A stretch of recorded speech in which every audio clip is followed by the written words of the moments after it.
Are you doing okay there, sir? When it rains, it pours. No, this is great. Just to end. I'm going to give you a proper introduction because you're that good. I think you are. I think he is. There's nobody that works harder. Rob Doar is a government relations consultant, a political analyst, and he's the senior vice president, government affairs for the Minnesota Gun Owners Caucus. He's a citizen lobbyist for over a decade. He has been a consistent face seen by legislators at the Minnesota Capitol during all of their sessions. He's had profound influence on pro-gun legislation, outdoor heritage, and public safety policy. He's consistently sought by respected journalists and media outlets for expertise on firearm and public safety policy. He's participated in dozens of local, regional, and national news interviews and podcasts. Please welcome Rob Doar. This is hard.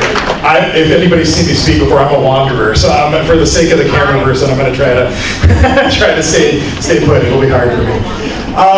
Man, it's been quite the afternoon. I won't bore you guys with the story unless you want to buy me a bourbon afterwards, then we can talk. But I'll jump right into it. You guys have certainly waited long enough. So Mary wanted me to talk about gun confiscation, what it would look like, and how it would come about. And I know whenever we start talking about that, we always get labeled as like the tinfoil hat conspiracy theorists, like it would never happen. But also, like, government's doing weird things like arming IRS agents with the very same AR-15s, which their only purpose, according to the anti-gunners, is to kill as many people as possible. That's what they say an AR-15 is for, but yet it's okay for the IRS to have them. Oh my God. Yeah, imagine that. You know, a little bit of a false equivalency there. In any case, you know, so we get labeled as a conspiracy theorists, but we've seen this happen. We've seen this happen in other states when they force gun owners to register their firearms. In California, they forced gun owners to register their firearms, and then what happened shortly thereafter? They banned a lot of these firearms. Then they went back to that registry list and said, "Hey, we banned all of these. We better go get them from those people who previously registered them because they're banned now." And they went door to door and seized people's firearms. So don't tell me I'm crazy. Don't tell me I'm insane, because we've seen it with our own eyes as it happens. So there's a few different avenues that this can happen. And then I'm going to leave plenty of time to just answer questions on anything afterwards. So hold your questions on any legislative or gun rights politics stuff until afterwards. But the first thing that we're going to see, and we've seen them try this over and over again, is registration of firearms. They want you to register the firearms that you own. Now sometimes they'll say, well, not all firearms, just those scary black-looking firearms. We just want to register those.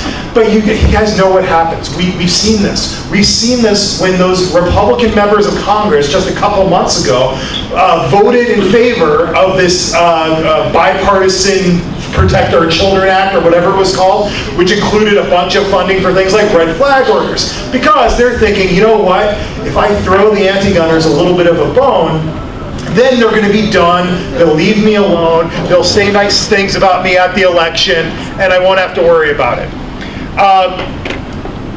Did it work?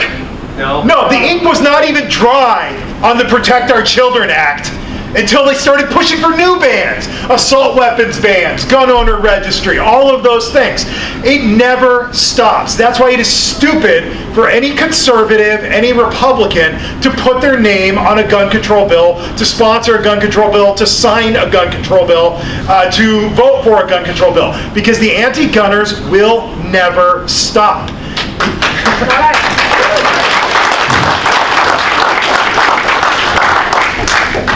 So if somebody goes to the polls, it is an incredible minority of voters. You know, you always see these polls, 80%, 90% of people support background checks.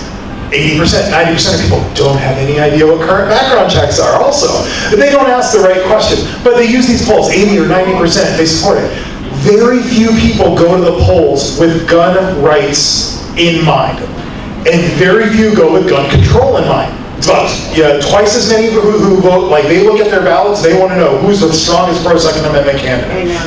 A lot of people do that. Very few go and look for, okay, well, who's good for gun control? And guess what? They always vote for Democrats. It is categorically stupid for any Republican to vote for a gun control bill because it will not save you. But yet we see this, and it never stops. As soon as the next mass shooting happens, it's like that other bill that you supported never happened.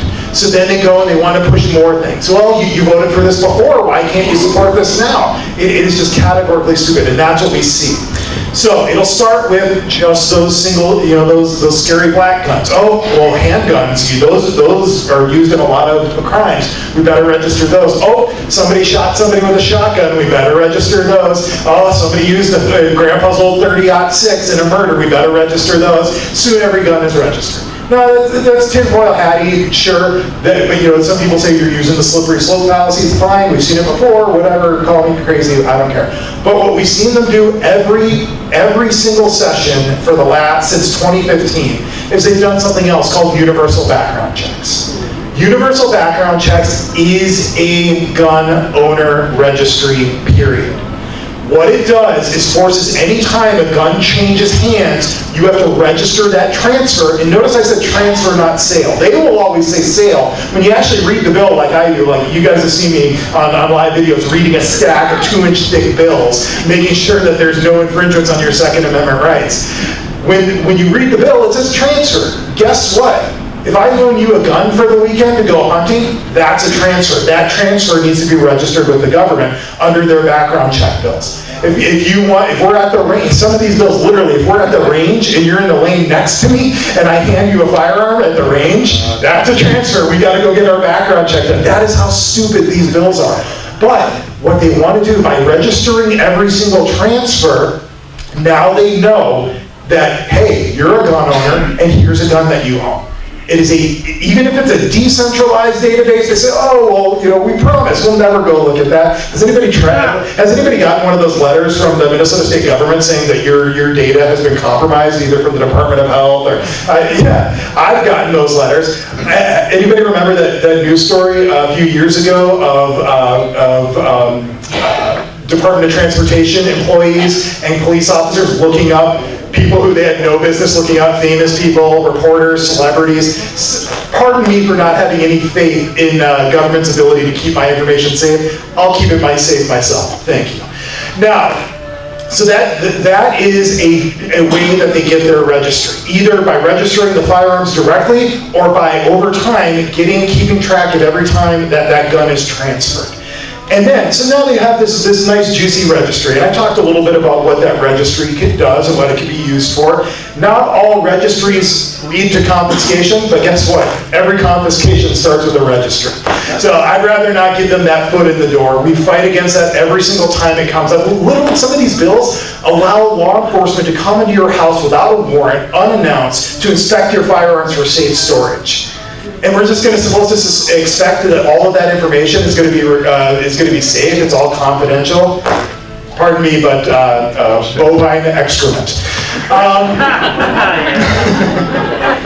It's state fair time, right? So we can talk about that. So that's the first level. But then one thing I want to talk about beyond that is this red flag firearm confiscation.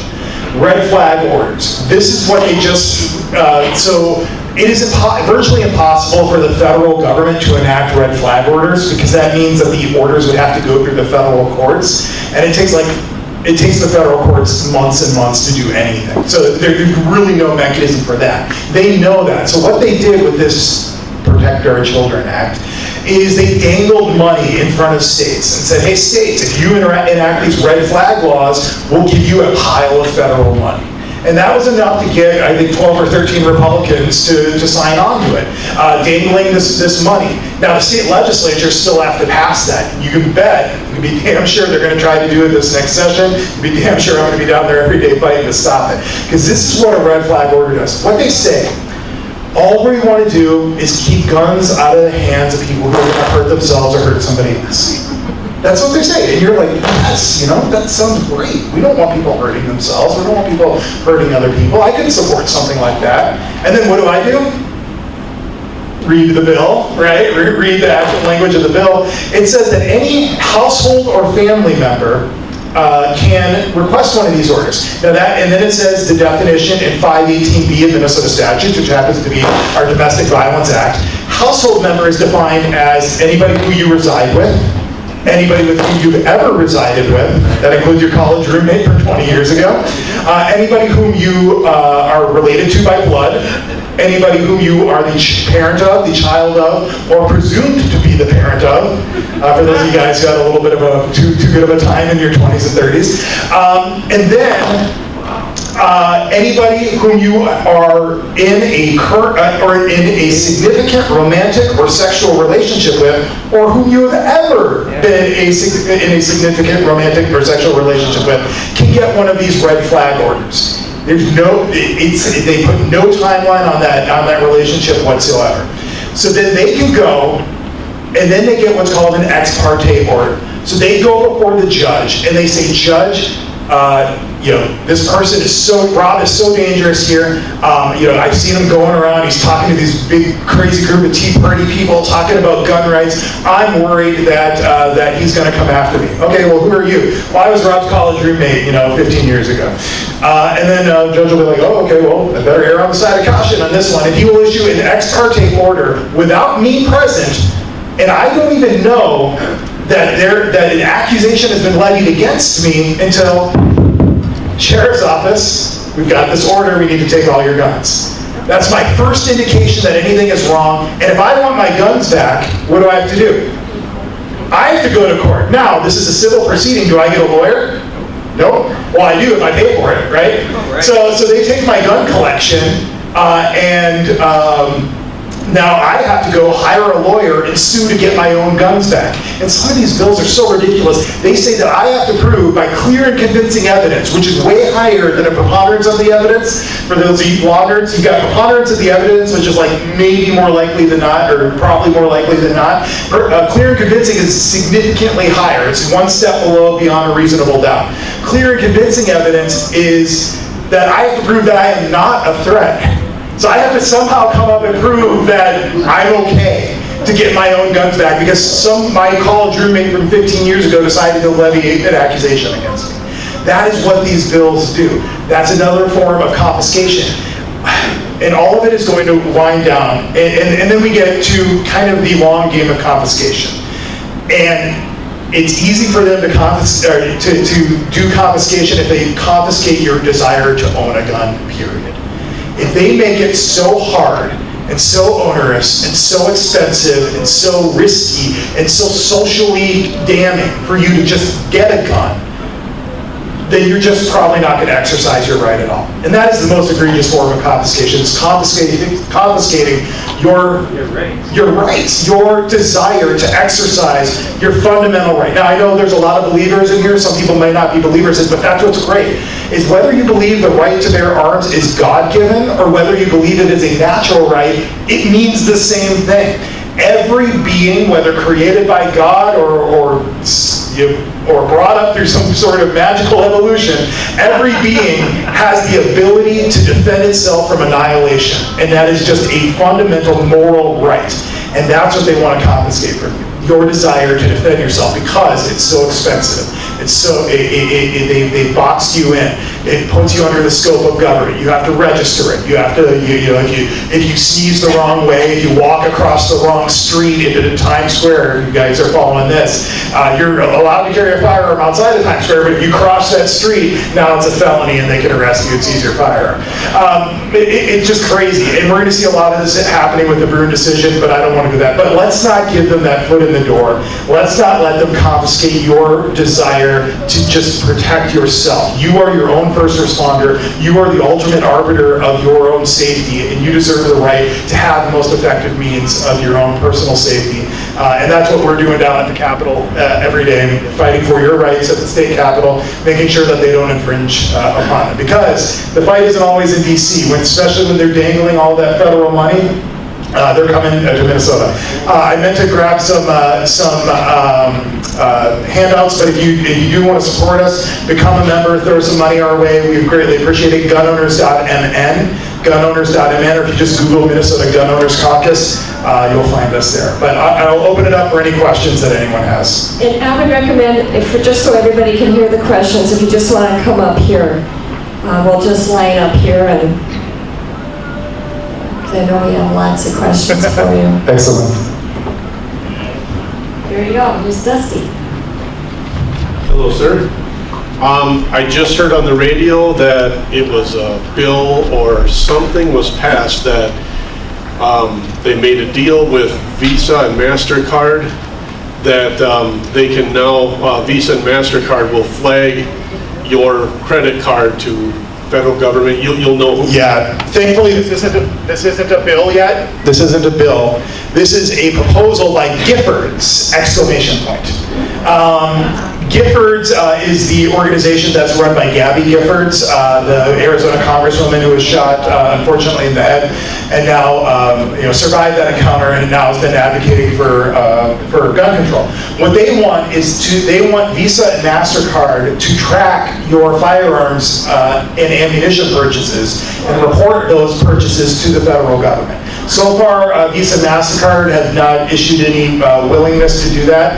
I hope that they don't do that. If they do start going down that road, time to get me an American Express or whoever else isn't gonna do that. But yeah, that has been a proposal put forth. Thankfully, there's no bill or no legislation other than just the desires of a gun control group. Something else I want to say about Gabby Giffords too. This is the third time they've tried to do this in Minnesota. They're launching a group called Gun Owners for Safety. Doesn't that sound lovely? Gun Owners for Safety. And it's all about safe storage and responsible gun ownership and free gun locks and seizing firearms that might have a pistol grip or a barrel shroud or an adjustable buttstock or the shoulder thing that goes up, for those of you who remember that one. Yeah, so they are a gun control group. So when you see Gun Owners for Safety, they're going to be like, we're responsible gun owners, join us. No, it's a shell organization for Gabby Giffords, so just to point that out. Hi. Hey, dude. For those of you who don't know, Rob Doar is the hardest working man at the legislature. So thank you very much for all you do. Thank you, sir. It is state fair time, so maybe you would like to let everybody know what's going on with our state fair lawsuit. Yeah, so this was a tough one. For those of you who don't know, the state fair, which is a government agency, bans firearms at the state fair. We've always carried guns at the state fair because you put up a sign and we know that you can't do that. You know you can't do that. A couple years ago they put up metal detectors though, so that kind of changed the game. Now people would be carrying and conceivably be stopped and turned around for carrying. There's a couple of statutes. One is 624-714 subdivision 23, which says that no government entity can restrict the lawful exercise of a permit to carry. So if you've got a permit to carry, no government entity, state or local, can infringe upon that. Now, this agricultural society, being a government entity, they've got a police force. I mean, what more proof do you need? I don't get to have my own police force, but the state fair does. They're a government entity, undeniably. They get to have, they are restricting that, and they're not allowed to. And then there's another statute, which is 717, which is preemption, which says that only the state can set firearm laws, not local units of government, with the exception of zoning laws. So where you can discharge, where you can have gun shops, things like that. Now, the state fair established their own rule. They actually didn't even officially make the rule until after we sued them, which is kind of funny. And then just a couple weeks ago, a federal court judge granted the fair's motion to dismiss, get this, acting like the Bruin decision never happened. He said in the decision, well, the fair is a crowded place, therefore they have a reasonable responsibility to keep it safe and they can ban guns. Completely ignored our statutory arguments, completely ignored the decision of Bruin. And what's funny is Justice Thomas, when he wrote the Bruin decision, specifically said, just because a place is populated doesn't mean that you can ban firearms. Yet the district court judge completely ignored that. we're weighing our options. Naturally, we want to appeal. That's an expensive endeavor. The other issue is that if we appeal this, we could end up in a loop of going to the appeals court, back to the Minnesota Supreme Court, back to the federal court judge, and so there's all of those risks as well. So we're talking with our partners in this endeavor and weighing our options. If you want to see us keep fighting a donation, we certainly send a strong message, but it may be something that we might have to table until we can get some legislative action. Hopefully after Governor Jensen and a Republican-controlled House and Senate, we'd be able to get some stronger laws and then sue again with a more clear guidance, so easy that a federal district court judge could understand. I have a quick question. Please still line up here, but I want to know about Bloomberg money in the state, if you know anything about it. Are they backing any candidates, particularly sheriffs? Yeah, so what Bloomberg will typically do is they won't endorse a candidate. Moms Demand Action will endorse candidates, which is kind of his little, wine mom book club army that he's got going on. They'll endorse candidates, and then there's another organization called Protect Minnesota. They don't endorse candidates, but they give them like an orange star of approval. Cool. But what Bloomberg typically does is he will come into races and drop a ton of money against somebody with a bunch of, they're a pro-gun, crazy, they want to arm domestic abusers, all that kind of stuff. So they will spend money. We won't know that because they usually come late and it's all negative ads against a pro-gun candidate. Can you give some input? You might make a noise. Put it to your mouth. Okay, put it up. I don't have to eat it. Hey, there's something called pocket warrants that IRS agents use. The IRS agent will come to the doorstep of your house, knock on the door. There'll be a nice suit tie guy. The three guys with him are in work clothes. He says, "I'm here to search your house." Okay. And is it no? I'm here to search your house, and we have a warrant that we'll show you later. That isn't the game, folks. Right away, when it happened to me, I says, "Can I see your warrant?" So he reaches into his upper pocket, the name pocket warrant. Yeah. Pulls out this piece of paper. It's all written up in legalese. It's a paragraph like that long, and then it's signed by who? Oh, the agent. The agent, yeah. The agent made his own thing up, okay? This isn't a minor situation. It's been going on. I knew that before I was ever in security. I've been in security for 45 years, and I never heard about this way back in the beginning. But boy, I started hearing over and over and over these people trying to come into your home. They're looking for, they won't tell you what they're looking for. You have a right to search your home. So come with me. They open the door, they will take my arm and push me into my living room. They will throw me on the couch and I can't move or I'll be going to jail. Isn't that amazing? Well, I didn't let them get in the house because I know all about pocket warrants. They're totally illegal. They got nothing to do. That warrant isn't signed by a judge. Yep. Prepared in a court.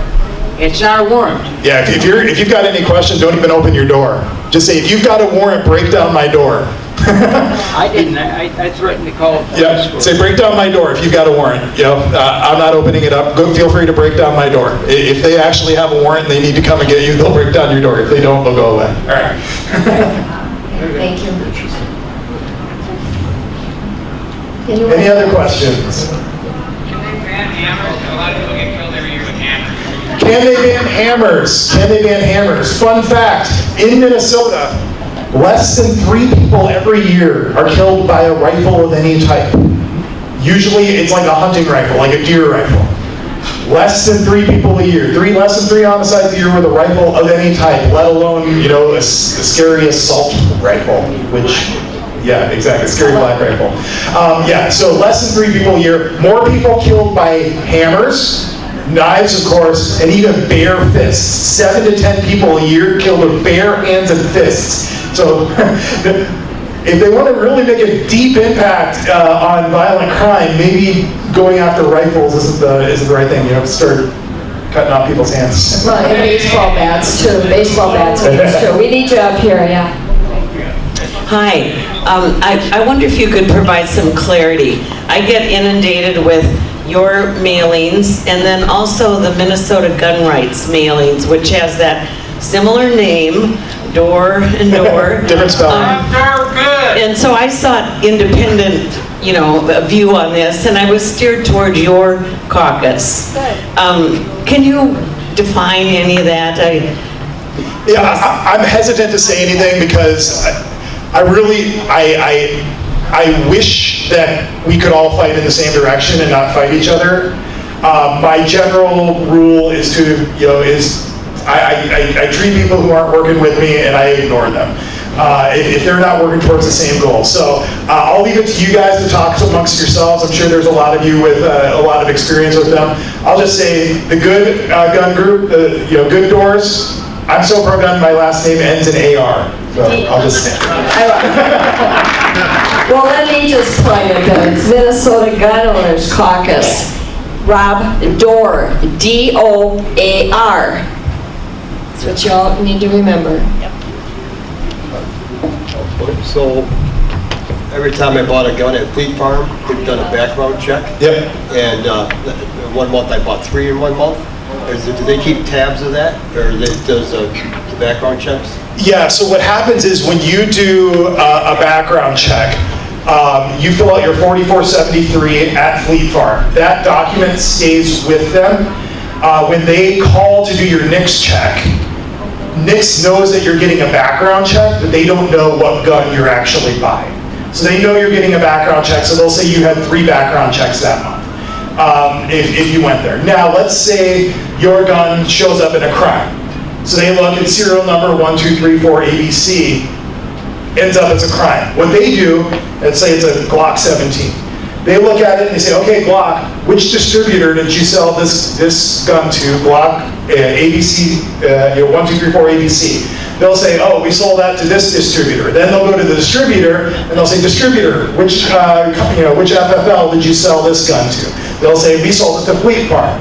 So then the FBI goes over to Fleet Farm and says, hey, you sold Glock 1234 ABC. We need to see who bought that. And then that's it. So it is still essentially a registry. Decentralized registry is still a registry, but it's not as easy as them being able to type in your name and seeing all the guns. At least that's what they tell us. I mean, again, if you buy all that, that's the official route. So that's what I'll say. That's how things are supposed to work. Can you get around that by buying multiple guns at one time under one background check? And is it true that the AR-15 has the fastest velocity bullet of any gun in history? This is actually a fun one for me. So I tweeted out this video clip. Last I checked it at 11,000 likes and like 6,000 retweets. And it was even like Snopes retweeted my thing and then included me in their analysis. But they also said, for those of you who missed it, when Biden was speaking in Pennsylvania, he said that the AR-15 fires the bullet out of an AR-15 fires 5 times more rapidly than a bullet shot out of any other gun. Really? Anybody own a 240 Swift? There's a couple dozen guns that shoot more rapidly than an AR-15, about 3,000, 3,300 feet per second. There's guns that easily exceed 4,000. But he's saying that I guess there's guns that go 20,000 feet per second, which I think is like Mach 10 or Mach 12, something like that. I think that's like a Death Star blowing up Alderaan. I think that's what they're going for with that. But yeah, so now I'm featured in Snopes of all things, helping debunk that one. Okay, that's funny. Follow-up question. Let's say this theoretical Fleet Farm purchase, and Fleet Farm goes out of business. Do they have to file a report that goes to Yeah, so when an FFL goes out of business, they have to retain your records for 20 years. So if they go out of business, they have to surrender all of their records over to the FBI. or ATF rather. So if they're in business, they keep it for 20 years and then they shred it. If they go out of business, everything they've got goes over to the ATF.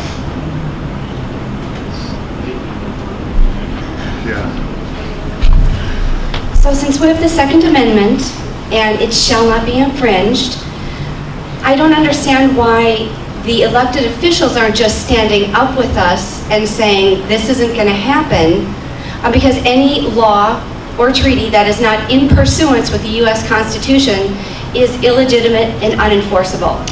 So instead of suing, because nowhere in the Constitution does it say one branch of government sues another branch, because like if the executive and the legislative disagree and they sue in the judicial branch, they give all the authority to the judicial branch. And they are the weakest of the three branches, and they're listed third in the structure of the Constitution. So why are we always suing instead of like strong-arming our elected officials to man up and stand up for our liberties? We do both. We do everything we can to kick out anti-gun politicians and to help support pro-Second Amendment politicians. But at the end of the day, our #1 responsibility is to protect and defend the law-abiding gun owners of Minnesota. And so we will do that on all fronts. We will do it at the ballot box. We'll sue them. We'll protest. We will inform you all. We'll help you guys redress your government for grievances. We'll fight on all fronts. So I'm not saying suing is the only way to do it. We certainly do our part. I'm not saying working at the legislature is the only way to do it. But we do it at all fronts because we can't afford to give up any inch on any of the fronts. Anybody else? We'd be able to stick around for a little bit, Rob, or I'll is stick that around. okay going? Okay. Rob, Yes. would you repeat the name of your organization and its website? Yes, the Minnesota Gun Owners Caucus. And it's gunowners.mn, like Minnesota, gunowners.mn. Any other questions? All right, it's been a pleasure. Thank you guys for your patience and your attention. Thank you so much.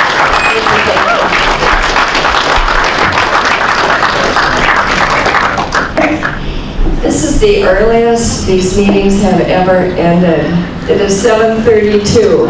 And you are free to stay. Again, we're going to have the second half of 2,000 Mules. I would like to ask your input, however. Next month, as you know, we're going to have some of the State Party and RNC people here talking about the election integrity, but if Jason Lewis is not able to come, are there other candidates you'd like to hear from? Is there another speaker perhaps?